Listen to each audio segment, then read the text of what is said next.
अन्यंग यरोबोन मन्ना सब फंगा वायो। दोस्तों अब बात करते हैं एपिसोड 2 की। तो लास्ट एपिसोड में मैंने बताया था कि क्यांग सॉक मिराई से पूछता है कि क्या वो उसी के स्कूल से है। तो वो ये सुनकर शॉक्ड हो जाती है और समझ नहीं पाती कि वो इसका आंसर क्या दे। क्यांग सॉक मिराई को नर्वस देखकर कहता है कि वो तो सिर्फ इसलिए पूछ रहा था क्योंकि उसके स्कूल में इसी नाम की एक लड़की थी, और वो ये कहकर वहाँ से चला जाता है क्योंकि वो समझ जाता है कि मिराई इसका आंसर नहीं देना चाहती। लेकिन मिराई को ये कंफर्म हो जाता है कि वो सही सोच रही थी, ये वही लड़का क्यांग सॉक है। और इसी के साथ एक बार फिर से फ्लैशबैक दिखाया जाता है कि क्यांग सॉक मिराई के स्कूल का सबसे हैंडसम और पॉपुलर लड़का था, लेकिन कुछ पर्सनल रीजंस की वजह से उसने अपना स्कूल चेंज कर लिया था। जिसके बाद मिराई डिसाइड करती है कि वो क्यांग सॉक को उसकी प्लास्टिक सर्जरी की बात नहीं पता चलने देगी और अब वो उसे ज्यादा से ज्यादा अवॉइड करेगी। जिसके बाद वो वापस अपने घर आती है और वो ये बात अपनी बेस्ट फ्रेंड जोंग को बताती है। तो जोंग उससे कहती है कि वो टेंशन ना ले, क्योंकि जब उसके डैड उसे नहीं पहचान पाए तो कोई और उसे कैसे पहचान सकता है। तो वो एक बार फिर से अपना पुराना टाइम याद करती है कि वो एक बार बस स्टॉप पर अपने डांस मूव्स की प्रैक्टिस कर रही थी। उस टाइम क्यांग सॉक भी उसे देखकर हंस रहा था।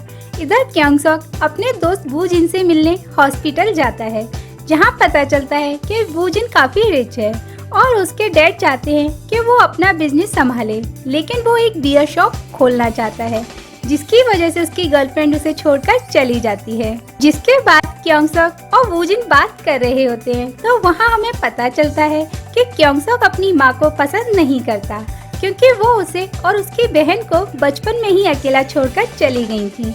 जिसके बाद नेक्स्ट मॉर्निंग क्यांग सॉक अपने डैड और सिस्टर के साथ एक सेरेमनी अटेंड करने जा रहे होते हैं। तो रास्ते में एक डिलीवरी मैन उनके गाड़ी के साइड मिरर को तोड़ देता है। तो वो डिलीवरी मैन काफी डर जाता है और उनसे माफी मांगता है। तो क्यांग सॉक के डैड उसे माफ कर देते हैं और उसके साथ कुछ पिक्चर्स ले लेते हैं, क्योंकि वो एक पॉलिटिशियन है और इन पिक्चर्स के थ्रू अपनी पब्लिसिटी करना चाहते हैं। यानी उसके डैड की एक फेक पर्सनैलिटी है और वो अपने चिल्ड्रंस के साथ भी वैसा ही फेक रिलेशन रखते हैं। इसलिए क्यांग सॉक अपने डैड को भी ज्यादा पसंद नहीं करता। यानी हमें यहाँ पता चलता है कि क्यांग सॉक का फैमिली बैकग्राउंड ज्यादा अच्छा नहीं रहा है, इसलिए वो काफी रूड और साइलेंट है, लेकिन वो दिल का बुरा नहीं है। इधर मिराई के मॉम एंड डैड उससे मिलने कॉलेज आते हैं, जहाँ वो अपने डैड को उसकी प्लास्टिक सर्जरी के बारे में बताने की सोच रही होती है कि अचानक उसके डैड उसके सामने आ जाते हैं। तो वो उसे उसकी वही फोन वाली फ्रेंड समझ रहे होते हैं, यानी वो मिराई को नहीं पहचान पाते। तो मिराई अपने डैड को बता देती है कि वो ही मिराई है। तो वे ये सुनकर शॉक्ड हो जाते हैं और नाराज होकर वहाँ से चले जाते हैं। तो वो उन्हें मनाने की कोशिश करती है, लेकिन वो ये कहकर चले जाते हैं कि वो उसे नहीं जानते, इसलिए वो उनसे दूर रहे। जहाँ वो गाड़ी में बैठकर याद करते हैं कि चाहे किसी को मिराई का फेस पसंद हो या ना हो, लेकिन उन्हें अपनी बेटी जैसी थी वैसी ही पसंद थी। जिसके बाद नेक्स्ट डे मिराई अपने कॉलेज जाती है, जहाँ पहले से चैन वू उसका इंतजार कर रहा होता है। तो चैन वू उससे कहता है कि वो आज उसके साथ लंच पर चले। तो मिराई चाहकर भी उसे ना नहीं कह पाती और क्लासेस फिनिश होने के बाद वो दोनों कैफेटेरिया लंच करने जाते हैं, जहाँ क्यांग सॉक पहले से ही लंच कर रहा होता है।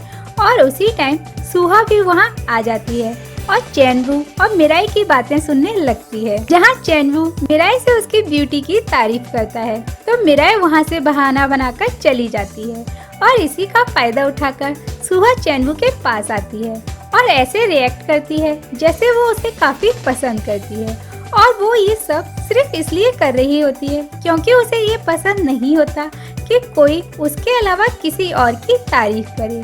और ये सब सुनकर चैन वू सरप्राइज हो जाता है। वहीं सुहा और चैन वू की ये सारी बातें क्यांग सॉक सुन रहा होता है। तो जब मिराई आकर उससे मना करने ही वाली होती है, उससे पहले ही चैन वू उससे कह देता है कि वो किसी और को पसंद करता है, इसलिए वो उसकी कई बातें भूल जाए। ये कहकर जैसे ही वो आगे बढ़ता है, तो क्यांग सॉक पैर से चैन वू को गिरा देता है, क्योंकि वो समझ गया होता है कि चैन वू एक गंदा लड़का है। वहीं चैनवू अपनी इंसल्ट का बदला लेने के लिए क्योंगसोक पर अटैक करता है, जिससे क्योंगसोक आसानी से बच जाता है। तो गुस्से में चैनवू एक चेयर उठाकर क्योंगसोक की तरफ बढ़ता है, तो मिराए उसे ऐसा करने से रोकती है। तो चैनवू उसे धक्का दे देता है, तो मिराए क्योंगसोक के ऊपर जाकर गिर जाती है। और उसी टाइम एक और सीनियर लड़का आकर चैनवू को ऐसा करने से रोक देता है, लेकिन चैनवू उसे वार्न करके वहाँ से चला जाता है। इधर मिराए काफी डर जाती है, तो क्योंगसोक उससे पूछता है कि क्या वो ठीक है, तो वो वहाँ से अपना बैग उठाकर चली जाती है और क्योंगसोक अपनी गिरी हुई प्लेटें उठाने लगता है। उसी टाइम उसकी नज़र एक परफ्यूम बोतल पर पड़ती है, तो वो समझ जाता है कि ये मिराई की है। इधर सुहा अपने कॉलेज के दो लड़कों के साथ बैठकर बातें कर रही होती है। उसमें से एक लड़का जोंग उसे काफी पसंद करता है, इसलिए वो उसे लंच पर जाने के लिए पूछता है, लेकिन सुहा क्योंगसोक के बारे में सोचकर कहती है क्यूट।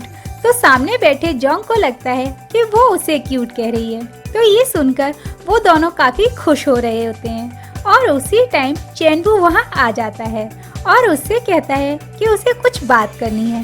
तो वो दोनों बाहर जाते हैं, जहाँ चैनवू सुहा से पूछता है कि क्या जो उसने कैफेटेरिया में कहा वो सब सच है। तो सुहा कहती है कि हाँ, वो सच कह रही है, वो उसे काफी पसंद करती है। लेकिन सुहा कहती है कि वो अपनी फीलिंग्स को लेकर अभी कंफर्म नहीं है, इसलिए वो इसका आंसर अभी नहीं दे सकती।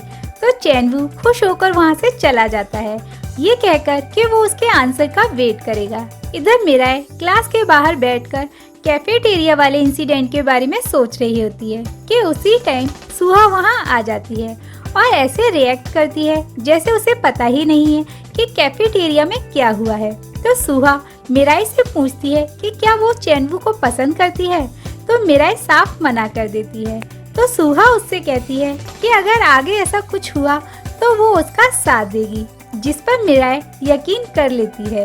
स्टोरी आगे बढ़ती है और एक केमिस्ट्री लैब में इस ड्रामा के सेकंड लीड को दिखाया जाता है, जिसका नाम वू योंग है, जो कि केमिस्ट्री टीचर का असिस्टेंट और इन सब का सीनियर है, जहां वो सभी को 3-3 के पेयर में डिवाइड कर देता है। तो मिराई, सुहा और क्योंगसोक एक ग्रुप में साथ होते हैं। थोड़ी बहुत स्टडी के बाद वो सभी वहाँ से जाने लगते हैं। तो वू योंग सभी को जाते देखता है, तो पता चलता है कि वू योंग भी मिराई को काफी पसंद करने लगा है। नेक्स्ट डे क्योंगसोक सोडा मशीन से सोडा कैन निकाल रहा होता है, तो उसी टाइम सुहा भी वहाँ आ जाती है और क्योंगसोक से बात करने की कोशिश करती है, लेकिन क्योंगसोक तो सुहा को बिल्कुल पसंद नहीं करता।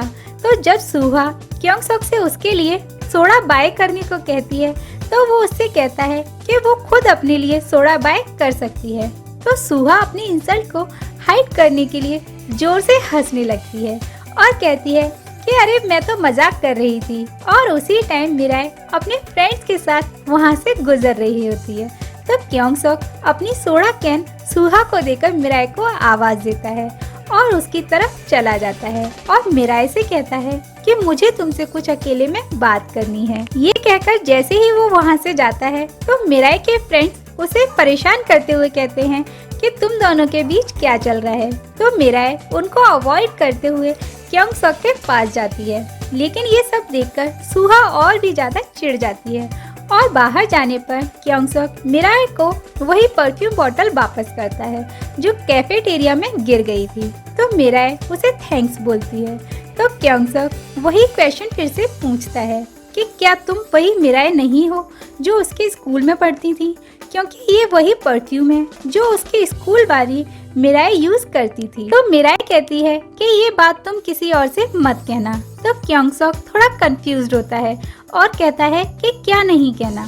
तो मिराई कहती है कि मेरा पुराना फेस जो तुमने देख रखा है, यानी वो ऑलमोस्ट अपनी सर्जरी वाली बात कन्फेस कर ही चुकी होती है कि उसी टाइम वूजिन आ जाता है और क्योंगसोक उसके साथ चला जाता है। लेकिन मिराई इस बात को लेकर डरी होती है कि कहीं क्योंगसोक किसी को ये बात ना बता दे। वहीं फिर से एक और फ्लैशबैक दिखाया जाता है जहां मिराई स्कूल की सफाई कर रही होती है।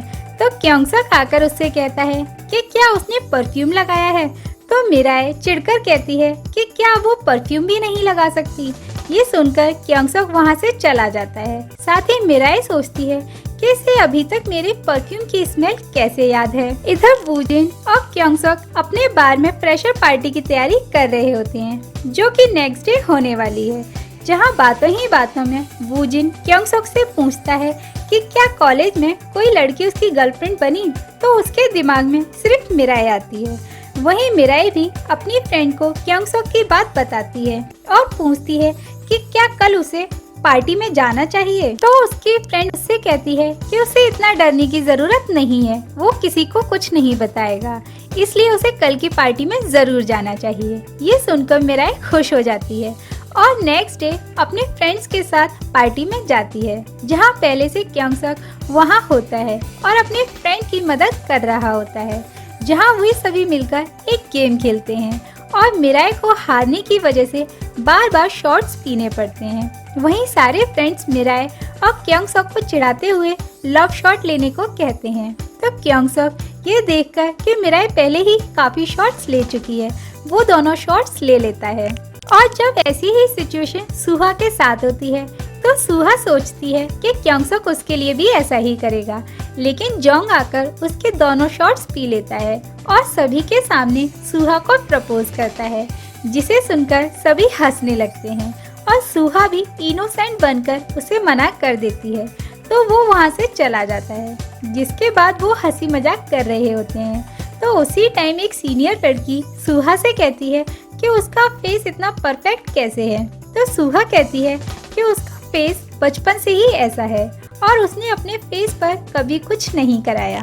और सुहा यही क्वेश्चन मिराई से करती है और उससे कहती है कि उसका फेस इतना परफेक्ट कैसे है, क्या उसने सर्जरी कराई है। तो मिराई परेशान हो जाती है और सोचती है कि अब वो इसका आंसर क्या दे। और उसी टाइम क्योंगसोक वहाँ आ जाता है और सुहा से कहता है कि क्या तुम एंजॉय कर रही हो। तो सुहा कहती है कि हाँ, मैं एंजॉय कर रही हूँ क्योंकि पार्टी काफी अच्छी है। तो क्योंगसोक कहता है मैं पार्टी की नहीं, तुम्हारे क्वेश्चन की बात कर रहा हूँ। ये सुनकर सभी चुप हो जाते हैं और इसी के साथ पार्ट 2 यहीं खत्म हो जाता है। तो दोस्तों, क्योंगसोक ने मिराई को क्यों बचाया इस क्वेश्चन से, और क्या वो सच में मिराई को पसंद करने लगा है, और अब सुहा अपनी इंसल्ट का बदला कैसे लेगी, जानने के लिए नेक्स्ट एपिसोड देखना मत भूलिएगा। साथ ही वीडियो को लाइक और शेयर करना मत भूलिएगा। हम मिलेंगे जल्दी नेक्स्ट एपिसोड के साथ। Till then take care and सारंगेयो।